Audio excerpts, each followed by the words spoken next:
Assalamualaikum warahmatullahi wabarakatuh. Saya Rini Martiani.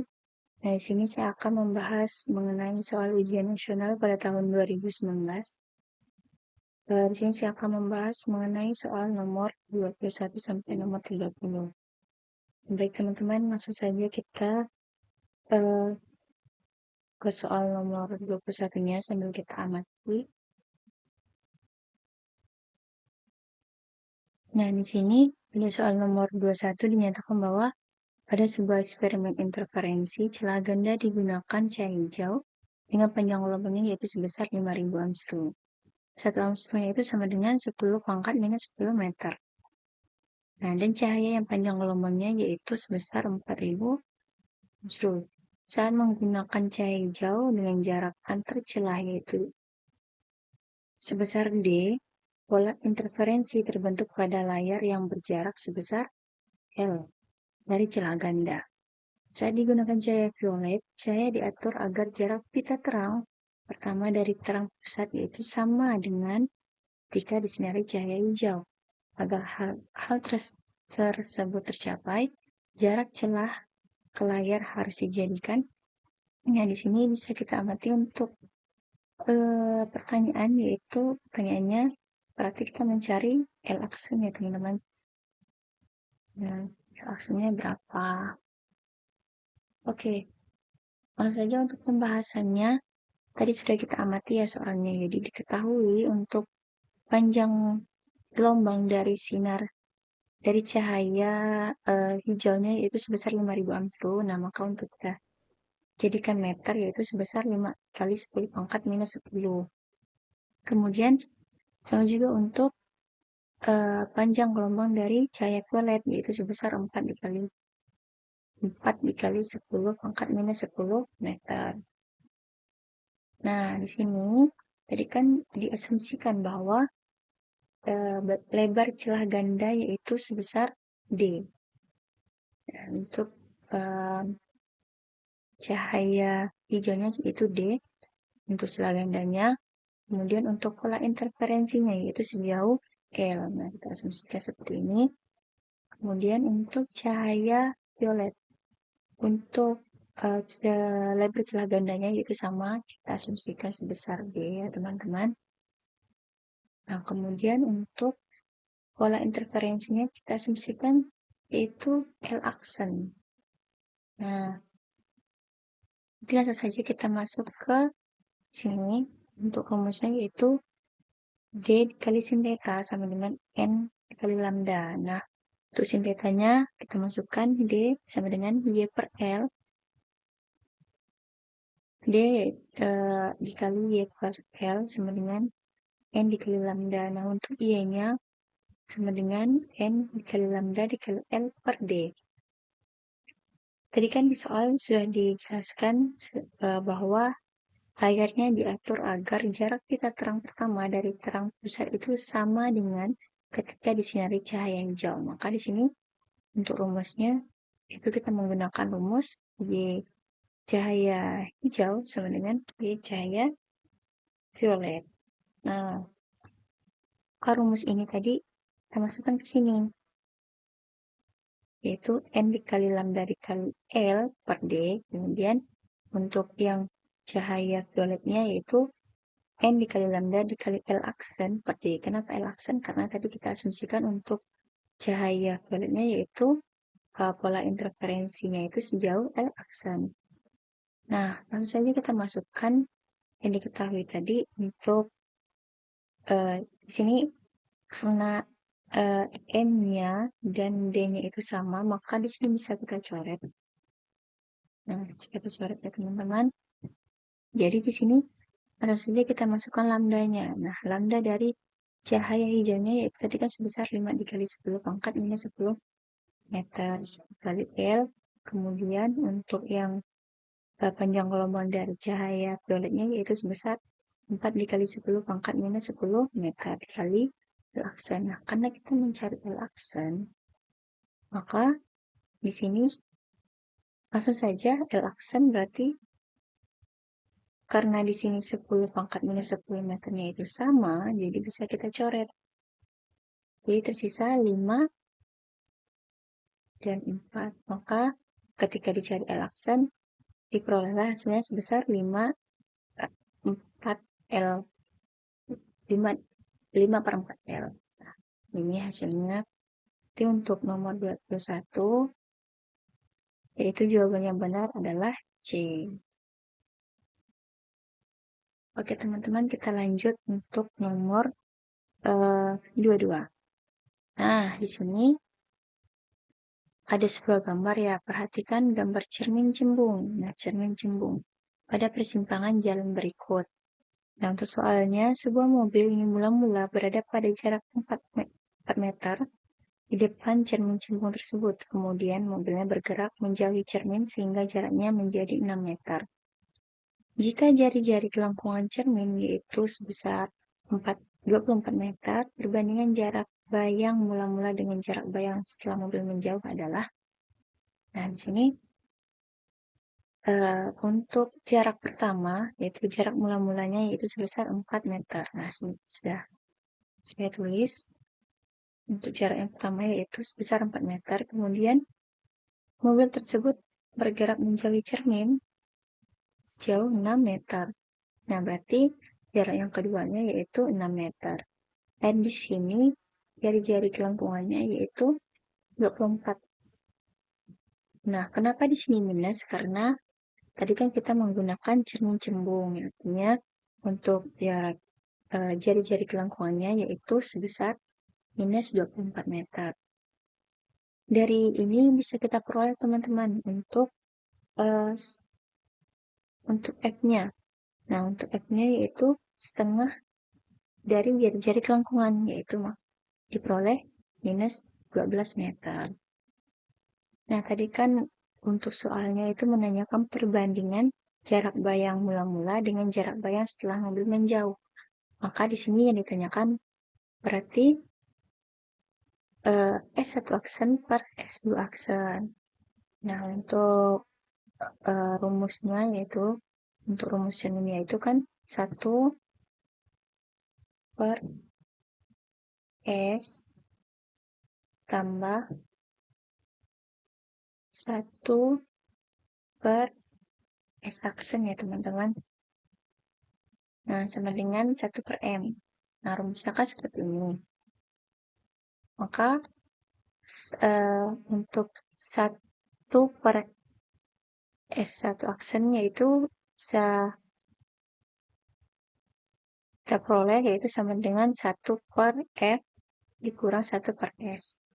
Nah, ini untuk yang keadaan pertama yang mula-mula kita bisa menggunakan rumus tadi. Jadi 1 per S1 aksen yaitu sama dengan 1 per F dikali 1 per S1. Nah, S1 yaitu sebesar 4 meter. Kita masukkan lagi. Jadi di sini untuk tadi kan F-nya yaitu sebesar jarak kelengkungan yaitu sebesar 12 meter ya. Minus 12. Dan kemudian untuk S1-nya yaitu sebesar 4. Jadi kita cari KPK-nya saja langsung, yaitu minus 1 diperoleh minus 1 dikurang 3 per 12. Nah, jadi diperoleh di sini untuk 1 per S1 aksennya itu minus 4 per 12. Nah, karena kita mencari S1 aksennya, jadi ini kita balik ya teman-teman sebenarnya. Jadi 12 dibagi minus 4, yaitu diperoleh minus 3 meter. Nah, di sini untuk yang keadaan kedua, ketika mobilnya bergerak menjauhi cermin. Nah, di sini tadi kan S2-nya yaitu kita peroleh sebesar 6 meter ya. Jadi, saja kita masukkan yaitu 1 per minus 12. Ini tetap sama ya, karena semuanya menggunakan F sebesar minus 12. Kemudian untuk S2-nya kita masukkan 6. Nah, di sini untuk KPK kita peroleh minus 1 dikurang 2 per 12. Jadi, minus 3 per 12. Ini kita balik jadi 12 dibagi minus 3 yaitu diperoleh minus 4 meter. Tadi kan yang ditanya yaitu perbandingan ya, perbandingan jarak bayang mula-mula dengan jarak bayang setelah mobil itu menjauh. Langsung saja kita masukkan rumusnya. Jadi diperoleh Jadi kan untuk yang jarak bayangan mula-mula yaitu sebesar -3 meter ya. Kita masukkan di sini -3 meter, dan untuk mobil yang setelah jarak bayang setelah mobil menjauh yaitu sebesar -4. Jadi -3 dibagi -4 yaitu sama juga dengan 3/4. Nah, jadi untuk soal nomor 22 yaitu benar jawabannya yang. Oke teman-teman, kita lanjutkan untuk soal nomor 23. Nah, di sini untuk soal nomor 23 kita bisa amati juga untuk soalnya, yaitu alkohol yang suhunya 0 derajat Celcius bermassa 1 kg dipanaskan pada suatu pemanas. Nah, ini untuk grafik perubahan suhu terhadap kalori diberikan pada gambar di bawah ini. Nah, kalori yang dibutuhkan alkohol dari keadaan suhu 0 derajat Celcius sampai mencapai 78 derajat Celcius dan seluruhnya telah berubah wujud adalah. Nah, oke teman-teman, di sini kita bisa perhatikan dulu untuk grafiknya ya. Di sini alkohol tersebut mula-mula bersuhu 0 derajat Celcius, kemudian mengalami kenaikan suhu sehingga mencapai 78 derajat Celcius. Nah, pada kondisi ini kita asumsikan yaitu Q1. Nah, Q1 kemudian pada posisi ini juga yang berarti alkohol tersebut dalam keadaan cair. Nah, kemudian kalian bisa lihat sini kan dari 78 derajat Celcius ini keadaan dari grafiknya itu datar saja. Nah, di sini mengartikan bahwa ada perubahan suhu, ada perubahan wujud. Nah, perubahan wujud ini yaitu dari cair ke gas. Nah, di sini berubah menjadi gas ya teman-teman. Berubah menjadi gas. Nah, di sini langsung saja kita masuk ke pertanyaannya, yaitu dia menanyakan seluruhnya. Dan seluruhnya telah berubah wujud adalah, yang berarti menanyakan total dari kalor alkohol tersebut. Nah, langsung saja kita masuk ke rumusnya, yaitu Q sama dengan Q1 ditambah Q2. Oh ya, di sini karena ada perubahan wujud, jadi di sini kita asumsikan Q2 ya teman-teman. Nah, di sini merupakan Q2. Jadi, karena di sini ada perubahan suhu pada keadaan Q1, yaitu dari 0 derajat Celcius menjadi 78 derajat Celcius, jadi kita harus mencari dulu untuk delta T-nya. Nah, untuk delta T-nya berapa? Jadi, delta T-nya itu 78 derajat Celcius ini kita kurangkan dengan 0 derajat Celcius. Maka diperoleh 78 derajat Celcius. Nah, ini ya kita masukkan. Jadi, langsung saja untuk masanya ini kan sudah dinyatakan ya pada soal, yaitu sebesar 1 kg. Kemudian untuk kalor jenis alkoholnya yaitu 2400, dan untuk perubahan suhunya juga sudah dimasukkan sebesar 78. Nah, kemudian masanya juga masukkan lagi, dan kemudian untuk kalor uap. Nah, kenapa di sini menggunakan kalor uap? Karena ada perubahan wujud dari cair ke gas, di mana ada uap pada alkohol tersebut. Jadi kita langsung masukkan saja, di sini kan sudah dinyatakan ya, yaitu sebesar 2,1 dikali 10 pangkat 5. Nah, kalian bisa lihat teman-teman di sini kan untuk jawabannya itu bentuk dalam kilojoule. Sedangkan di sini untuk kalor jenisnya kita menggunakan joule kilogram. Ya, jadi untuk 2400 ini kita bagi dulu 1000 atau 10 pangkat 3 ya. Maka di sini diperoleh 1 dikali 2,4 dikali 10 pangkat 3 dikali 78. Dan di sini karena kita mau mengecilkan dari pangkatnya ini 10 pangkat 10 pangkat 5, jadi eh, di sini 210 dikali 10 pangkat 3.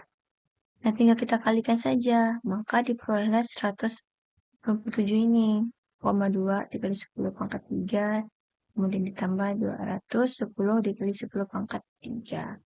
Nah, di sini diperolehnya dalam bentuk joule, maka kita ubah dulu kilojoule. Sehingga diperoleh 397,2 dikali 10 pangkat 2 kilojoule. Berarti jawabannya yaitu ini ya teman-teman, C. Oke teman-teman, kita lanjut ke soal nomor 24. Nah, di sini untuk soalnya, sebuah laboratorium sekelompok siswa melaksanakan percobaan tentang suhu dan kalor. Percobaan dilakukan dengan memasukkan es yang bersuhu minus 10 derajat Celcius ke dalam segelas air hangat yang bersuhu 50 derajat Celcius. Nah, masa es dan masa air hangat itu masing-masing 100 gram dan 190,48 gram. Setelah es dimasukkan ke dalam air hangat, campuran diaduk secara perlahan sampai mencapai keseimbangan termal, di mana termometer menunjukkan suhu 0 derajat Celcius. Nah, pernyataan yang benar tentang kondisi es sekarang adalah, nah, di sini ada pernyataannya. Kemudian, dari soal tersebut kita sudah mengetahui apa saja yang tertera. Nah, ini diketahui. Jadi ketahui. Oke. Kita masa esnya itu kan tadi 100 gram ya. Jadi kita ganti ke kilogram maka diperoleh 0,1 kilogram. Kemudian masa airnya yaitu diperoleh 0,19048 kilogram. Terus untuk suhu esnya yaitu minus 10 derajat Celcius. Kemudian untuk suhu dari airnya 50 derajat Celcius. Maka di sini kita bisa menggunakan rumus asas Black. Masa es yang mencair itu diterima sama dengan dilepas. Nah, sama dengan soal sebelumnya, yaitu untuk diterimanya pasti ada perubahan suhu juga, dan di sini juga ada perubahan suhu untuk dilepasnya. Tinggal kita masukkan saja semua yang diketahui, maka diperoleh masanya yaitu sebesar 0,1128 kg. Nah, masa es yang mencair melebihi masa es yang digunakan. Nah, masa es yang mencair itu melebihi masa es yang digunakan. Nah, ini kan masa yang mencair ya, masa es yang mencair. Sedangkan masa es yang digunakan itu hanya sebesar 0,1 kg. Nah, yang berarti seluruh es telah mencair dan masih terdapat kalor yang dapat digunakan untuk menaikkan suhu cairan es, sehingga suhu kesetimbangan yang tepat adalah, lanjut. Nah, di sini teman-teman bisa lihat diterimanya yaitu diperoleh sebesar ini, kemudian pasnya juga diperoleh. Maka ini teh campurannya diperoleh sebesar ini. Maka pernyataan tadi yaitu pernyataan yang benar bahwa seluruh es itu telah mencair. Karena masa es yang mencairnya itu lebih besar dari masa es yang digunakan. Jadi jawabannya yaitu, oke teman-teman, di sini kita lanjut untuk soal nomor 25. Nah, untuk soalnya, Amir akan memanaskan kaca pada mobil. Nah, dia akan memilih kaca yang tepat agar panas dari siang hari itu tidak mudah merambat melalui kaca dari luar ke bagian dalam mobil. Suhu luar saat panas terik sebesar 38 derajat Celcius dan suhu bagian dalam mobil 20 derajat Celcius. Manakah jenis kaca yang dipilih Amir? Nah, teman-teman, di sini kalian bisa lihat ya, ini kita asumsikan sebagai kaca dan ini ketebalannya sebesar L.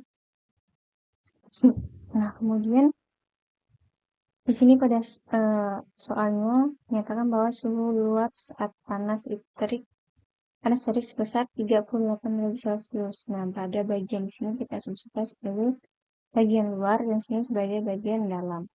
Di sini 38 derajat Celcius ya. Dan di sini 38. Sedangkan di sini sebesar 20 derajat Celcius. Nah, adapun selisih antara kedua suhu ini yaitu sebesar 18 derajat Celcius. Nah, ini untuk LKT-nya. LKT-nya yaitu 18. Ini agak miring-miring ya teman-teman. Ini 18.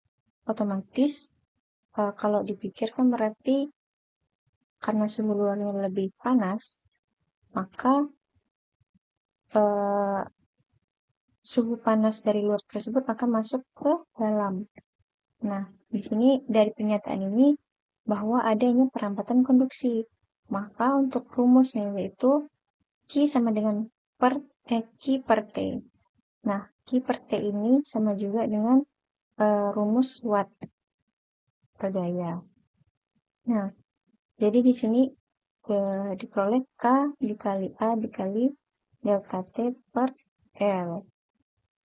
Nah, kemudian kita bisa menggunakan rumus ini K per L, yang dimana K itu merupakan konduktivitasnya dan L itu merupakan ketebalannya. Nah, untuk mencari kaca yang sesuai dengan keinginan si Amir, kita akan mencoba untuk mencari dari beberapa jenis kaca ini. Nah, di sini kan sudah ada konduktivitas dan ketebalannya. Maka kita bagi saja 0,6 dibagi dengan 0,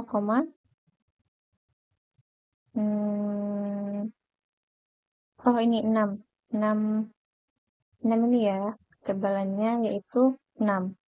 Nah, kenapa di sini dikali 10 pangkat minus 3? Karena di sini dalam bentuk milimeter. Nah, kemudian diperoleh untuk yang kaca jenis 1 sebesar 100, kemudian 50 untuk kaca kedua, untuk kaca ketiganya sebesar 37, yang keempat 150, dan yang kelima yaitu sebesar 200. Ini kita sesuaikan saja dengan angka-angka yang di tabel ya teman-teman. Nah, kemudian kaca mana yang akan dipilih Amir, yaitu kaca yang pastinya memiliki perlambatan konduktivitas yang kecil, karena semakin kecil pada bagian luarnya, maka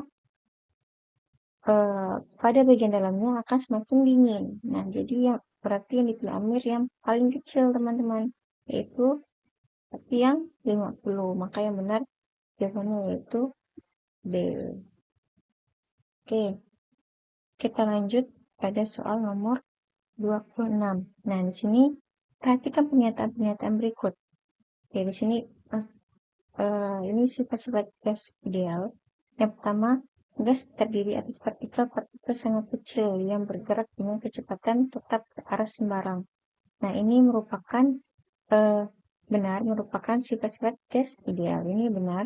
Kemudian, gerakan partikel hanya dipengaruhi oleh tumbukan antara masing-masing partikel atau antara partikel dan dinding. Nah, ini juga benar, teman-teman.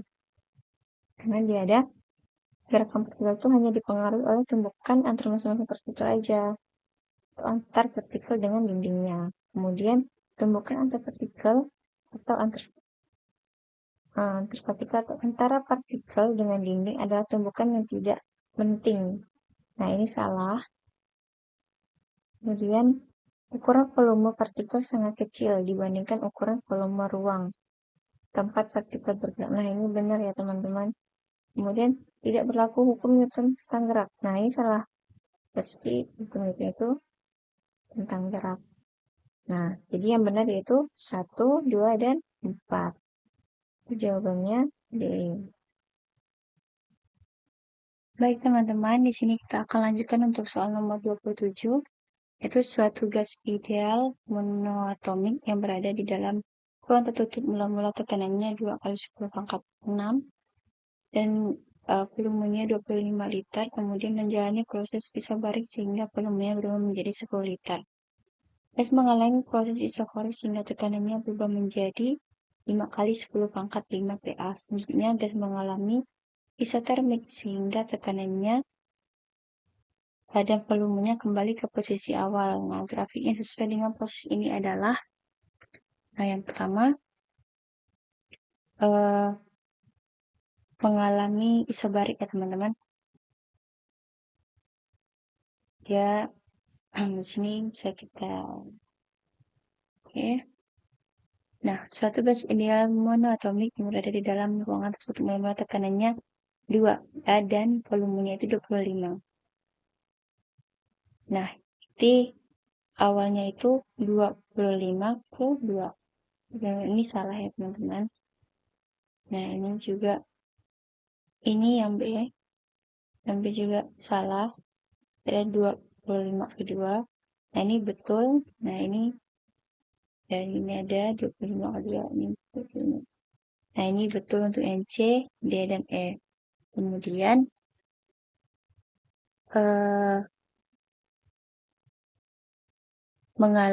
kemudian mengalami proses isobarik sehingga volumenya berubah menjadi 10 liter. Nah, menjadi 10 liter berarti ke arah kiri ya teman-teman. Nah, ini masih benar. Kemudian ini salah karena menuju ke arah kanan. Dan ini juga betul. Nah, gas mengalami proses isokorik sehingga tekanannya berubah menjadi 5 kali 10 ke 5 PA. Selanjutnya gas mengalami proses isotermik. Tekanan dan volumenya kembali ke posisi awal.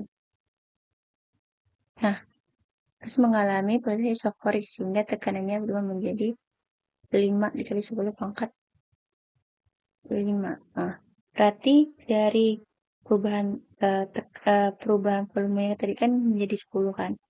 Jadi tekanannya berubah menjadi 5 kali 10 pangkat 5. Nah, tekanannya menjadi 10 pangkat 5, berarti ke atas. Nah, ini benar. Nah, kemudian ini salah ya teman-teman. Karena dia tidak lurus. Nah, ini salah. Maka jawabannya benar adalah yang C. Oke, kita lanjut. Nah, di sini soal nomor 28.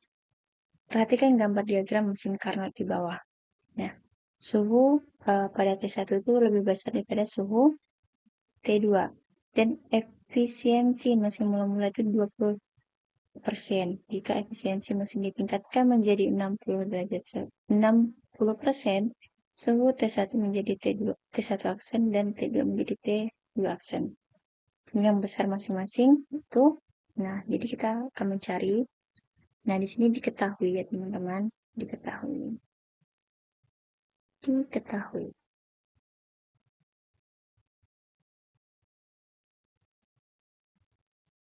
Nah, di sini untuk efisiensi mesin mula-mulanya itu 20% dan untuk efisiensi mesin tingkatnya ditingkatkan menjadi 60%, maka di sini tulis aksen ya teman-teman. Nah, saat efisiensinya 20% ini kita cari. Nah, untuk rumusnya yaitu seperti ini, 1 dikurang T2, T1. Nah, maka kita masukkan efisiensinya 0,2. Nah, untuk T2 per T1. Maka langsung saja diperoleh T1-nya yaitu sebesar T2 per 0,8. Nah, ini efisiensinya setelah dinaikkan sebesar 60%. Jika T1 aksen sama dengan T1, besar T2 aksennya berapa? Nah, di sini berarti kan kita mencari T2 aksen ya, teman-teman. Jadi di sini T2 aksen sama dengan tinggal kita masukkan saja dengan 0,4 T1. Nah, T2 aksen sama dengan T2. Nah, itu sama. Berarti T2 aksen sama dengan T2. Oke. Nah, jika T2 aksen sama dengan T2, besar T1 aksen adalah, nanti kita masukkan saja ini. Ini diubah dulu ya, teman-teman. Jadi 0,6. Sedangkan ini menjadi 0,2.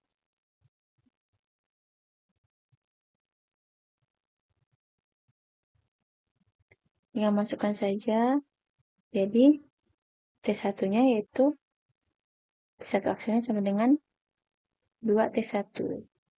Berarti T2 aksen sama dengan T2 dan T1 aksen sama dengan 2T1. Sama dengan 2T1. Jawabannya C ya teman-teman. Nah, oke. Ini tinggal dimasuk-masukkan saja nilai-nilainya. Kemudian untuk soal nomor 29, berikut ini pernyataan tentang bahaya radiasi gelombang elektromagnetik. Nah, pernyataan benar tentang bahaya sinar violet bagi kehidupan. Nah, ini sudah ada ya pembahasannya untuk bahaya sinar violet itu diantaranya untuk bisa menyebabkan kanker kulit, kemudian bisa menyebabkan katarak mata dan bisa memudarkan warna. Nah, ini berarti salah ya teman-teman, menyebabkan kemandulan. Sekarang elektromagnetik kemudian menyebabkan kerusakan sel atau jaringan manusia, dan ini juga salah. Berarti benar adalah 1, 2, dan 3. Jawaban yang benar adalah yang A. Nah, kemudian lanjut untuk soal nomor 30. Nah, untuk soal nomor 30 ini kan massa sebuah inti atom, yaitu karbon. Ini 12 Se, massa protonnya yaitu 1,0078, kemudian massa protonnya 1,0087, misalnya defek massa pada pembentukan inti 12 inti karbon adalah, dan untuk defek massa itu rumusnya seperti ini, yaitu delta M sama dengan Z itu nomor atom. Nah, jadi ini karbon itu kan tadi 12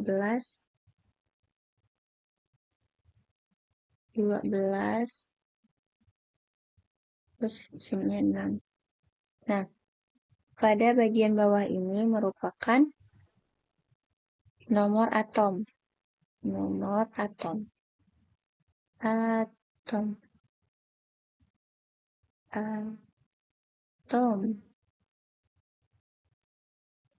Nomor atom. Nah, kemudian yang 12 ini merupakan nomor massa. Nomor massa. Saya terus seperti ini ya, nomor massa.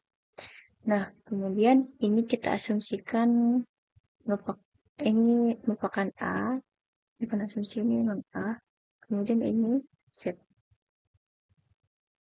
Nah, jadi untuk proton itu sama dengan nomor atom. Nomor atomnya kan 6 nih. Jadi proton itu sama dengan 6, kemudian neutron itu antara nomor massa dikurang nomor atom itu 6 juga, karena 12 dikurang 6 kan. Kemudian untuk elektronnya yaitu sama dengan nomor atom Z, yaitu 6. Nah, langsung kita masukkan saja ke rumus defek massanya. Delta M sama dengan ini merupakan nomor atom dikali massa proton ditambah, nah ini dalam kurung dikurang nomor massanya dikurang nomor atom, massa neutron dikurang massa inti. Nah, tinggal kita masukkan saja dari ini yang sudah diketahui di soal. Nah, ini nomor inti, massa intinya yaitu massa dari inti atomnya ya teman-teman, dan di sini diperoleh yaitu sebesar 0,099 SI. Nah, jawaban yang benar adalah yang A. Oke teman-teman, mungkin sekian yang dapat saya sampaikan mengenai pembahasan soal ujian nasional tahun 2019 pada nomor 21 sampai 30. Semoga bermanfaat untuk teman-teman semua. Saya ucapkan terima kasih.